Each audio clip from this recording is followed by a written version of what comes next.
everyone! Today is such a beautiful day, so I decided to come outside and sit by my front tree and read.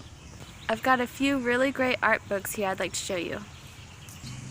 So one book I think that is really fun is Dreamscapes, creating magical angel, fairy, and mermaid worlds with watercolor.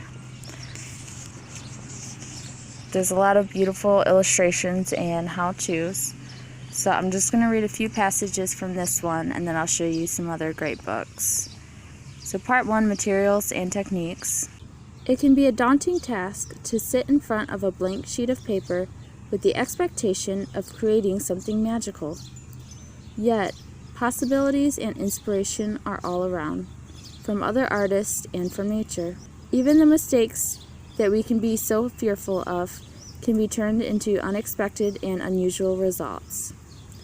Being familiar with the basics and having a knowledge of the tools at your fingertips can help smooth the path from our nebulous imaginations to visual life on a sheet of paper.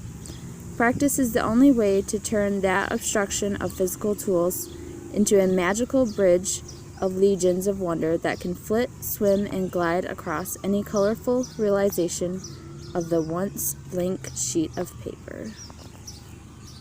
The back cover of that book. And then I'll go ahead and flip through some pages here. So there's a lot of step-by-steps here. I definitely recommend and love this book. Okay. Now let me switch to another one that I have. Here's another favorite of mine, pot painting.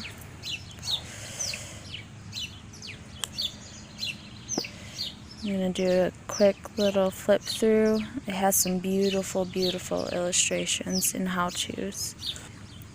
Baby animals. One day a white bunny gave birth to 10 babies. But there was something very peculiar about those little babies.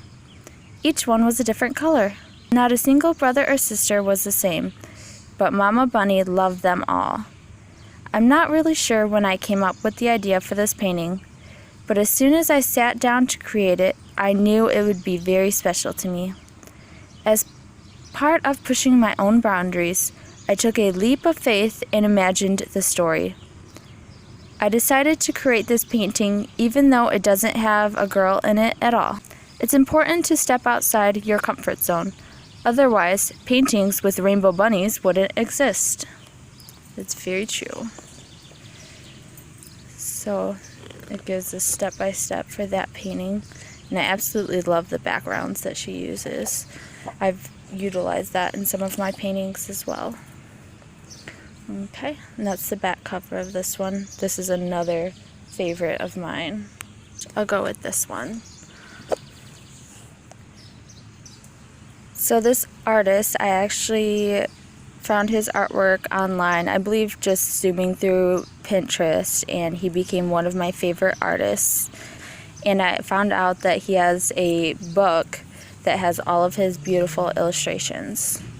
So this isn't a how-to book, it's more of just like look at his beautiful artwork and be inspired by it. But I absolutely love this book, and I love his artwork.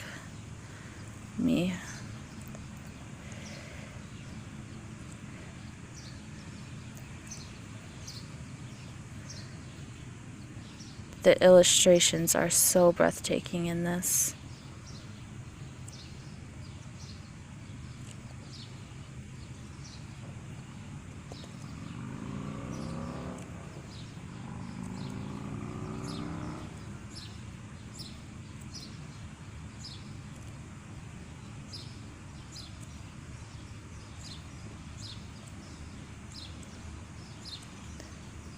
I can honestly sit and look through this book all day. Aw, isn't that cute? It's little pandas, and I didn't even realize at first there's little fairies or little girls in the background in the flowers.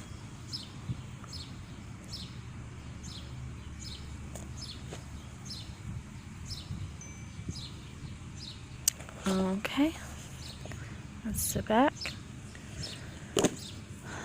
Now which other ones do we have left? We've got 3 left here. I'll go with this one.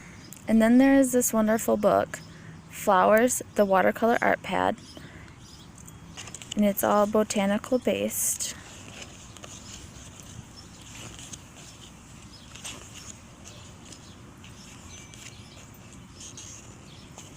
This one here is my favorite. And then from there, the rest of the book is an art pad. So each of these pages now are just watercolor pages with the flower design on it and the flower label.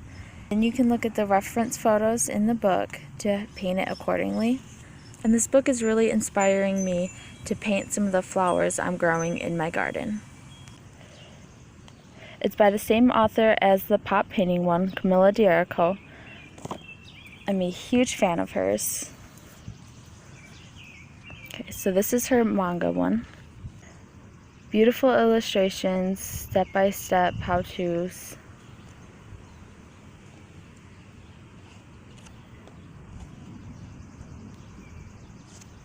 Let's go further in the book.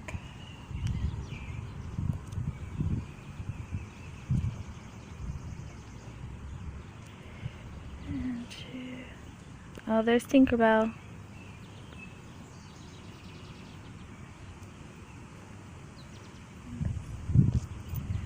Okay. This is definitely a good one. My last book I have to share with you today is this watercolor workshop book. And this one is another one that you can paint directly into. It shows you a lot of step-by-steps. There's a lot of, okay, here's how you do the wet on wet technique, so now do it right here. So instead of just telling you how to do it, it gives you a chance to immediately go in and try out the technique. This is definitely a good workbook. I feel like if you study this book, you will be a pro. Ooh, this is really pretty. I like the outlines. Let's see. Ooh, this is pretty as well. So that's all the books I had for you today. I really hope you enjoyed them. I hope you all get outside and read a book today. Maybe do some artwork and just enjoy this beautiful weather. Take care. Bye.